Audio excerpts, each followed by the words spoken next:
Olá, estamos aqui na nossa TV Ponta dos Seixas em mais um programa E Ponto Final. E hoje, recebendo mais uma vez, tendo a honra de receber aqui o jornalista e também crítico de cinema, o nosso querido Whinderos Phillips, que estará tratando sobre um assunto aqui que é debate nas redes sociais, no YouTube.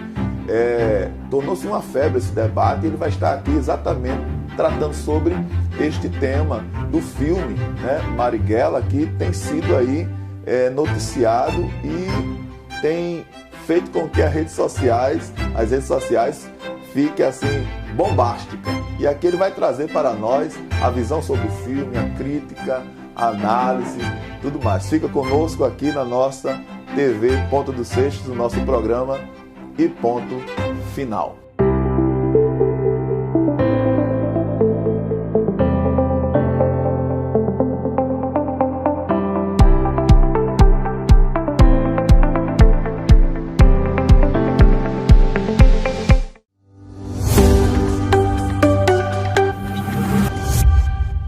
Estamos aqui no nosso programa E Ponto Final e agora conversando com o jornalista e crítico de cinema, o Whinderos Phillips. Whinderos, prazer tê-lo aqui mais uma vez. Obrigado por ter aceito nosso convite de estar aqui conversando, batendo este papo muito bom, que na verdade é mais você, porque o conhecimento de cinema aí é notório, né? Nós estamos aqui mais para perguntar e como também aprendendo com você, é muito bom.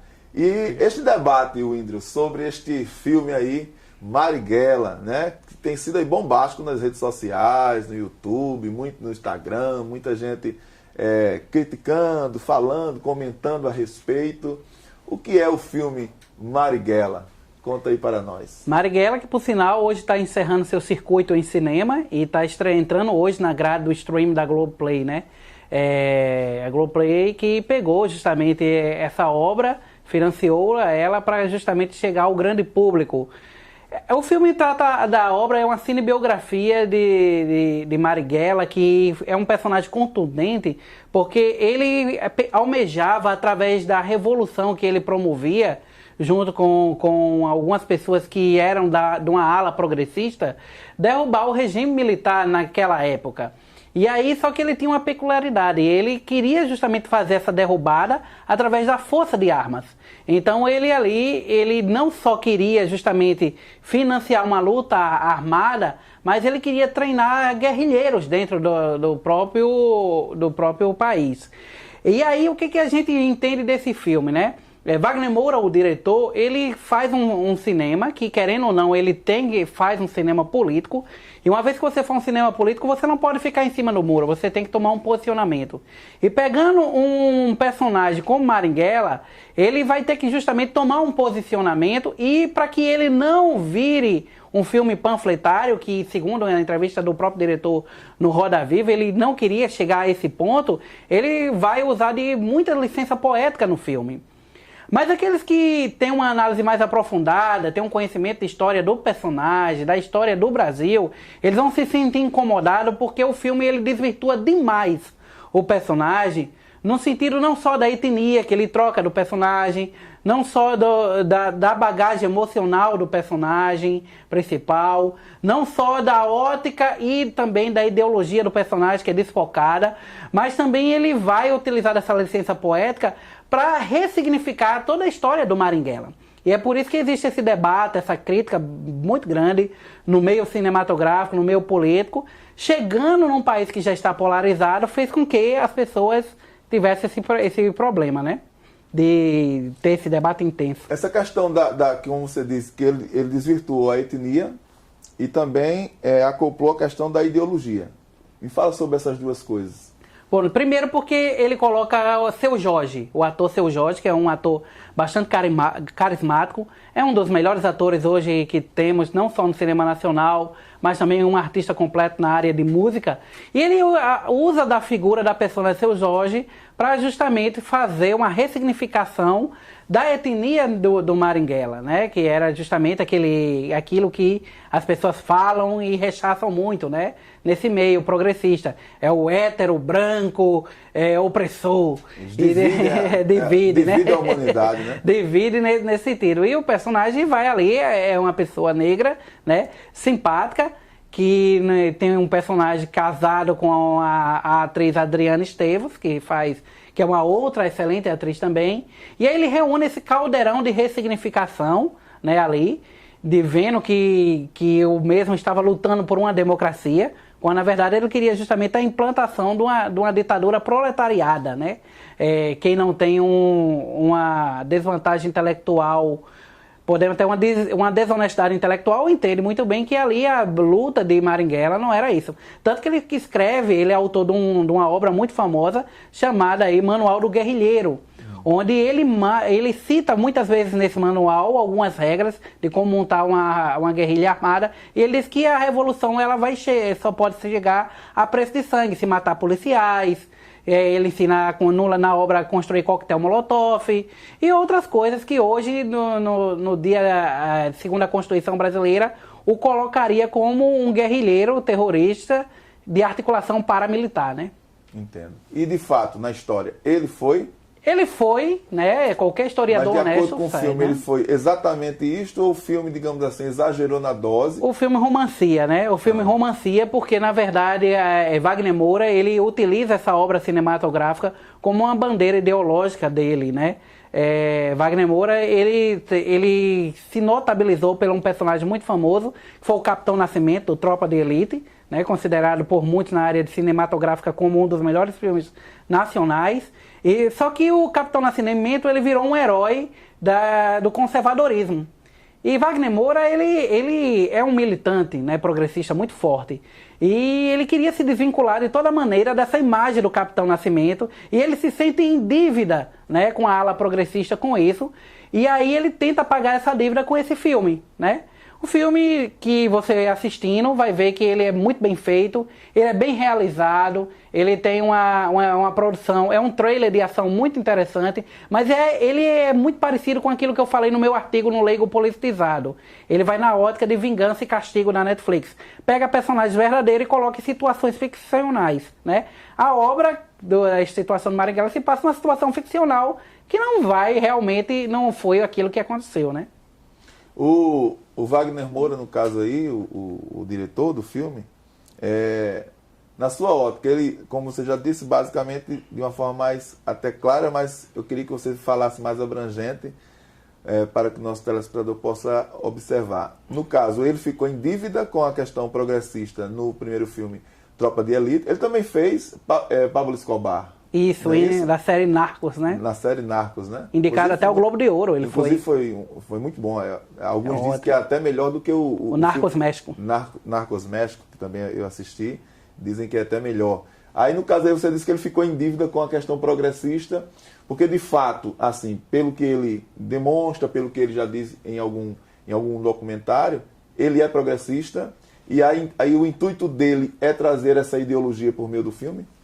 Ele tenta justamente trazer um produto cultural, porque o que é que acontece hoje? Hoje o progressismo ele tem necessitado urgentemente de ícones, de instrumentos, de produtos culturais que o identifique e o massifique, né?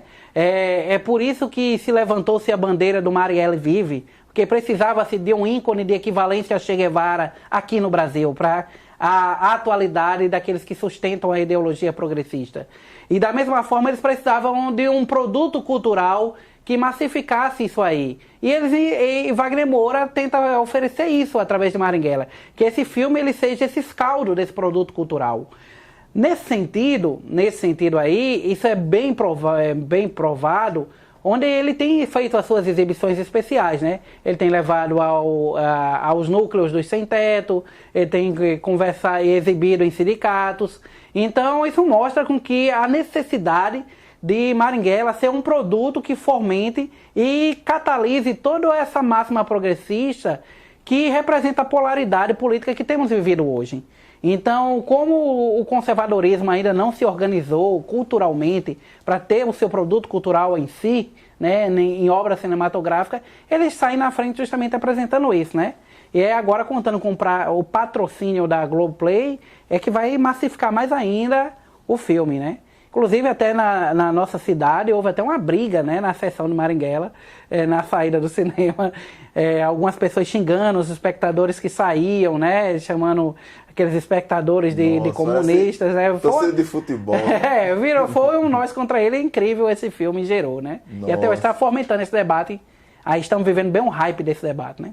Você diz aqui no seu artigo o seguinte, sobre o artigo muito interessante, eu li, e motivo aqui da nossa entrevista, você diz assim, uma figura controversa que dentro da atual Constituição brasileira, não importando o motivo, é classificado como um terrorista, tratando sobre a questão do filme. Aí você diz, o filme como obra de ação é muito bom, mas ele pode ser considerado como um vingança e castigo da Netflix que pega personagens reais e coloca em uma situação ficcional. O mesmo acontece aqui. No entanto, como um filme não pretende entreter, mas sim ser um produto cultural de simbologia política, o diretor nem se preocupou em respeitar fatos. Exatamente. Né? Della Gore, que é um crítico formado em história muito famoso e foi um dos que melhor embasou a crítica sobre o filme Marighella no Brasil, ele fala justamente isso, a falha que o filme tem com um compromisso histórico. Né? Quando você isso é bem mostrado na figura do delegado que persegue Marighella. Todos sabem a figura daquele delegado, o nome, o objetivo daquele delegado, mas ele é colocado dentro da construção histórica narrativa do filme como um vilão. E uma cena que é bem icônica disso é quando ele pega um cartaz de Marighella e gratuitamente no filme ele urina em cima do cartaz de Procura-se de Marighella. Só para dar uma hipervalorização de que aquele personagem, que é o delegado, ele é um vilão inescrupuloso que está caçando um homem inocente e que aquele se tornou tão pessoal ao ponto dele ter tanto ódio que ele urina em cima da foto daquele homem, né? Então, assim, gratuito, que não produziu um avanço na história, mas que para aquela pessoa que assiste atentamente, entende que ali está tentando se colocar uma vilania sobre justamente aqueles homens que faziam a perseguição ao personagem Marighella, né? Para que a audiência tire as suas próprias conclusões, basta apenas ler a obra mesmo, né? Não ficar apenas resumido, que o bom desses filmes, eu gostei que esse filme veio, eu até recomendo que assista esse filme, porque o bom desses filmes, pastor Fábio, é que eles fomentam o debate cultural. Isso. E instiga a gente a procurar a verdade sobre os fatos, né? E além de ser a construção histórica da nossa nação. Querendo ou não, ele foi um personagem que fez parte da nossa história, né? Fez uma parte sobre o nosso passado, e isso vai estimular muitas pessoas a procurarem com ele, se tiverem um olhar honesto, de entender um pouco esse momento tão delicado da história que foi o regime militar em 64, né? Muito bom. Nós queremos ficar aqui ainda com o Whinderos Phillips, né? E queremos falar um assunto muito bom. O Whinderos tem muito conteúdo a respeito. Ele é um crítico de cinema, jornalista e crítico de cinema, e tem o seu artigo aqui publicado, e um artigo muito bom, inclusive, no Politizado, não é isso? Leigo Politizado. Leigo Politizado, que aqui de leigo não tem nada, é só uma ironia em relação aos que são ditos como sabidos, né? Mas aqui está realmente alguém que conhece da coisa. E nós queremos falar um pouco mais sobre este assunto no próximo bloco, aqui na nossa TV Ponta dos Seixas, nosso programa e ponto final, aqui conversando com o Whinderos Phillips.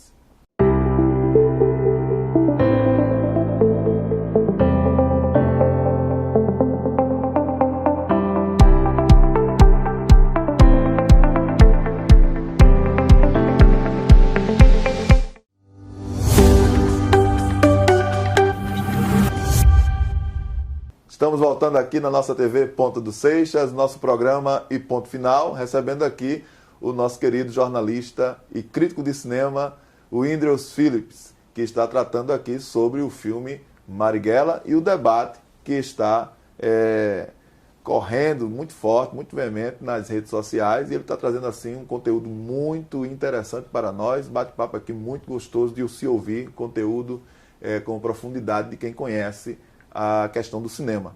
E o Whinderos, continuando aqui na nossa conversa, No seu artigo aqui no Leigo Politizado, você diz algo também interessante, tem outro assunto para nós entrarmos aqui, em relação à questão dos conservadores, em uma relação aqui, um gancho puxado do próprio filme, mas eu queria que você falasse sobre essa questão que você diz aqui, que falando a respeito da questão do filme, você diz que com isso temos uma obra problemática e termina se tornando justamente o que Wagner Moura diz ter tentado fugir. Se tornou um filme panfletário. Para um historiador honesto, comprometido com a história e não com a ideologia, será uma experiência de revirar o vento. Tamanhas as distorções históricas.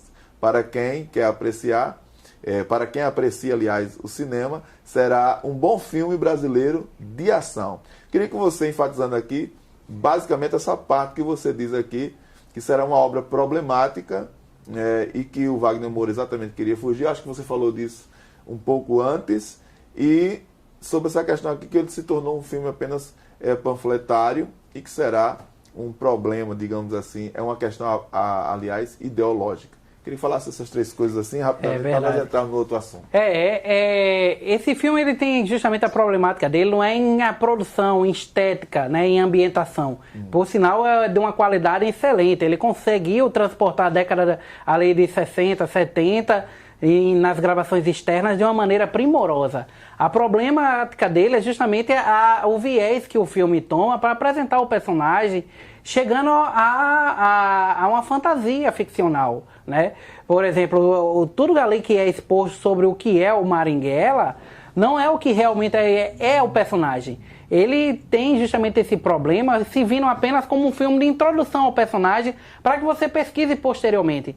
Tanto que em um dado momento do filme, ele para que o clímax de ação e introduz como se houvesse uma entrevista com o próprio Marighella, onde ele faz a sua exposição de uma maneira muito superficial de quem é o personagem.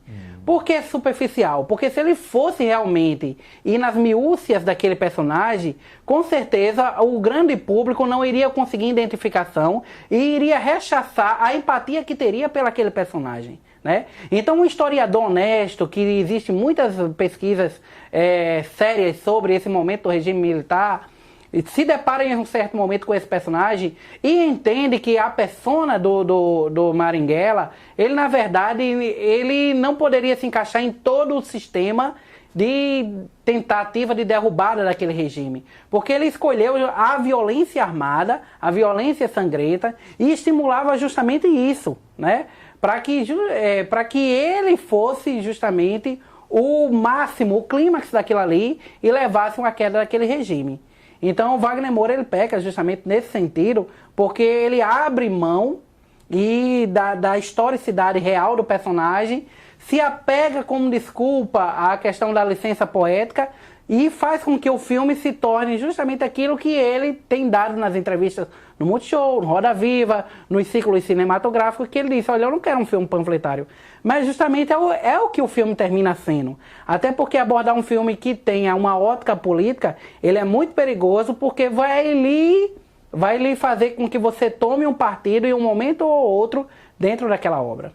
Entendo. Ou seja, de uma certa forma existe uma intencionalidade por trás das cortinas, né? Exatamente.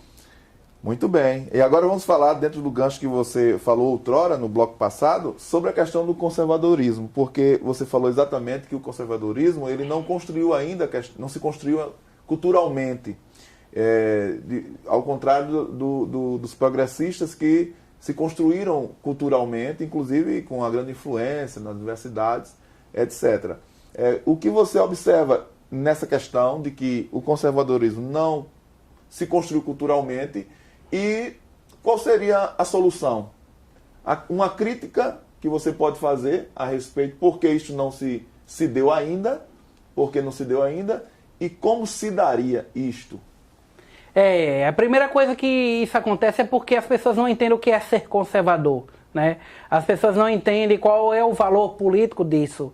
Então, dentro do próprio movimento conservador, existe uma divisão tão grande, existe tanta gente batendo tanta cabeça, que não se organizam para que venha fomentar um produto cultural, para que tenham justamente um canal de comunicação, para que eles tenham uma literatura dentro dessa área, para que eles possam fazer esse tipo de teatro. Nós temos algumas pessoas que começaram a andar hoje em dia dentro disso, promovendo esse resgate cultural. Um grande exemplo disso é o Brasil Paralelo, um grande disso é o Parafernália. Então são dois grandes exemplos de organizações, né? Uma na questão de comunicação e educação, que é o Brasil Paralelo, e o Parafernália, que é justamente na questão de entretenimento, tentam justamente fazer esse tipo de resgate.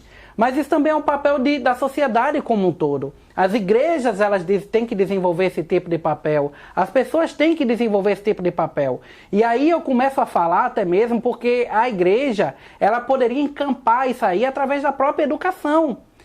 Fomentando como? Criando institutos educacionais voltados justamente a uma cultura da educação por conhecimento, por essa educação voltada dentro do parâmetro bíblico, o resgate do triunvirato, que é justamente as disciplinas básicas, né, que é fomentada, o resgate da cultura educacional que preserve a família.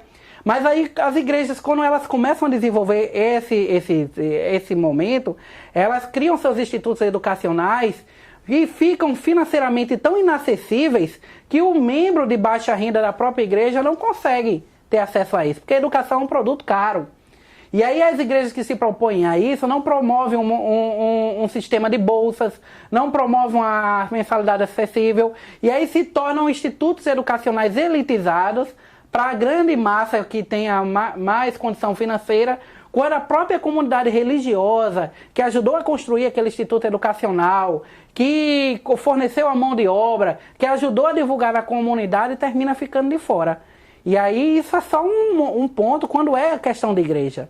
Quando a gente parte para outras coisas é que a gente começa a observar que a gente não tem um ícone conservador na área cultural, que a gente não tem uma obra literária conservadora. Isso faz com que justamente a gente fique órfão, né, dessas ideias, até porque o próprio movimento em si é totalmente fragmentado, é várias vertentes, é muita gente batendo cabeça. Sem falar que muita gente pega o bidu na onda, né, sem nem saber o que é, e aí termina vendo isso. É tanto que meu blog, que eu faço, meu não, porque eu sou um dos que escrevem lá, a gente tenta justamente através dele trazer essa ideia dessa formação conservadora na cabeça das pessoas. Isso. É interessante que, ouvindo uma certa feita, o Olavo de Carvalho, embora eu não seja seguidor dele, nem no Instagram sigo, mas ouvi uma frase dele dizendo o seguinte, ele dando, na verdade, uma entrevista para o Pingo nos Is. Ele deu entrevista e na entrevista dele disse que é o seguinte, não existe hoje um filósofo, pensador, conservador. Ou seja, não existe o pensador, digamos, do esquerdismo, do progressismo, que é a mesma coisa, porém, do conservadorismo não existe um pensador. E aí, logicamente, ele se autodenomina como pensador, pelo menos aquele que influenciou. Mas ele diz que não tem. Você concorda com ele? Nesse sentido é verdade. Academicamente a gente não tem. Por quê? Porque as nossas universidades hoje elas estão tomadas justamente pelo progressismo. Se você for produzir alguma coisa academicamente nesse viés, se você for querer apresentar uma tese, ela é sufocada dentro, porque existe uma conjectura mentirosa de que a academia, e em especial a brasileira, não é só especial da brasileira, mas a americana passa por esse problema, deveria ser um lugar onde deveria ter pluralidade de ideias. Mas nisso não existe, isso é tudo uma fantasia apenas no estatuto da universidade. Quando você vê na prática, os professores determinam o que é que vai ser apresentado, as bancas elas não apoiam trabalhos conservadores, dentro da sala de aula as pessoas são perseguidas com qualquer tipo de ideia, né? Os centros acadêmicos eles são aparelhados justamente para perseguir, extinguir e tirar. As bolsas são veladamente tiradas desse tipo de aluno, então a pesquisa conservadora em si, ela termina sendo muito mais trabalhosa, apesar de quem é conservador na universidade, como disse até Podé, tem que estudar 3 vezes mais para se sustentar nisso aí, né? Mas eles são totalmente sabotados academicamente, politicamente, dentro da própria universidade. Por isso que você não vê. Me formei recentemente em uma de minhas formaturas agora há pouco e o professor já chega pronto já, com 10 temas, todos aqueles temas voltados à temática progressista, e diz, não, você tem que escolher um desses 10 temas aí. Como na época o meu assunto era bem proeminente, era algo inédito, consegui fugir disso, né? Mas quanto outros, que até mesmo pela preguiça acadêmica, né? Pega aquela receita de bolo ali e fica, né, dentro do ramo educacional. Que o importante, às vezes, para o aluno é a formatura, é o canudo para poder galgar ao concurso público, algum cargo, algum trabalho. Então, ele não se preocupa com a questão do conteúdo, e sim com o status de ter terminado. E aí a gente vê até aquela fantasia muito grande. Paulo Freire é tremendamente citado. A grande maioria dos trabalhos acadêmicos que citam Paulo Freire citam apenas para agradar o próprio professor, o orientador. Mas você vê, eu peguei em muita das minhas pesquisas, muita citação descontextualizada, apenas para ter ele lá no rol, né? Isso dentro do ramo da educação. Isso faz ganhar ponto. Isso faz ganhar ponto, né? Produz, porque existe um banco de dados que contabiliza quantas vezes tais autores é citado, e isso é bom para o know-how brasileiro, né? Olha, o autor mais citado no mundo. Mas muita coisa desconexa. Eu mesmo tentei ler 3 vezes as obras dele, não consigo terminar, porque é muita coisa desconexa, muita palavra, muita coisa truncada, assim, o cara tá falando o cachorro que voou e de repente caiu dentro desse abismo ideológico, coisas assim, né? Então você, nossa, o que tem a ver o cachorro e agora o abismo ideológico? Educação bancária, nós contra eles, educação elite, essas coisas todas, né? Então a gente perde muito de debater uma coisa bastante interessante. Isso já chegou nos arraiais teológicos, né? Hoje a teologia tradicional ela pega uma briga muito grande com aquilo que hoje chama-se de teologia liberal, né? Também classificado hoje também como teologia progressista, né? Que é uma teologia progressista, justamente, né? Muita gente tem agora teologia negra, né? Jesus agora não veio para salvar todos, agora tem um Jesus que salva determinada etnia, determinado povo. Existe agora a teologia feminina, né? A teologia de gueto, teísmo aberto, né? O teísmo aberto. Então, assim, se fragmentando muita coisa, e a gente termina perdendo de ter aquela cosmovisão bíblica, né? Que é justamente o resgate sincero da palavra de Deus. Verdade. Para nós terminarmos, infelizmente terminarmos, eu queria saber somente assim, na sua perspectiva, diante do horizonte de frustração, digamos assim, a priori, porque também nós podemos ser pessoas frustradas, né? Nós nos frustramos conosco, frustramos com várias questões, mas, todavia, há uma esperança, né? A nossa esperança nunca morre, né? Verdade. Ela está viva, mas, porém, diante do contexto, você como um teólogo também, que sei que você o que você observa como solução, digamos assim, eu não diria uma solução definitiva, porque nós sabemos do contexto escriturístico das profecias e tudo mais, mas no sentido de ambiência de vida que estamos vivendo aqui, para que se melhore, né? Na sua perspectiva, o que poderia ser feito pelos conservadores para que se melhorasse essas questões que você falou, como a não elitização das questões educacionais, instituições das igrejas, essas questões. Como você poderia dar aí um conselho, digamos assim? Hoje existe justamente, é até bom você falar sobre essa questão de frustração, porque muita gente hoje se frustra, porque vivemos numa cultura que determina que temos que ser obrigatoriamente felizes, né? E dentro dessa questão da felicidade, passa muitas vezes por esse viés de que tipo de corrente ideológica eu sigo para ser feliz. E aí as pessoas, por essa busca incessante de terem a obrigação de ser feliz, elas vão atrás da ideologia que satisfaça a sua carnalidade momentânea. Então eles, não, o que importa é ser feliz, vive é hoje. O cara tá podre de dívida, ele não pensa de pagar os seus credores, porque ele diz, não, amanhã pode ser que eu amanheça morto, então vou gastar meu salário todo hoje, que vale ser feliz hoje, né? E aí a gente cai dentro desse escopo dessa pergunta que você fez, né? O que é que podemos fazer para sair disso? A primeira coisa como cristãos é voltar-se à Bíblia, ter uma dieta bíblica, né? Isso é conseguido através dos meios de graça, né? Os meios de graças que a gente tem. A gente precisa resgatar isso, principalmente nessa nova geração de adolescentes que tem hoje na igreja, que eles estão muito desligados, eles estão muito ligados na questão do mundo e pouco dentro da Bíblia, né? Você às vezes está pregando aqui e o adolescente está lá no fundo do templo jogando Free Fire, né? E está ali sem nem saber o que é. E a gente acredita que ele está prestando atenção porque no momento do glória a Deus, ele diz glória a Deus com todo mundo. Então a gente perdeu essa conectividade. Eu tenho salas na minha escola bíblica que tem dia de dar 3, 4 adolescentes numa igreja de 350 membros. Sim. Então onde é que está esses adolescentes?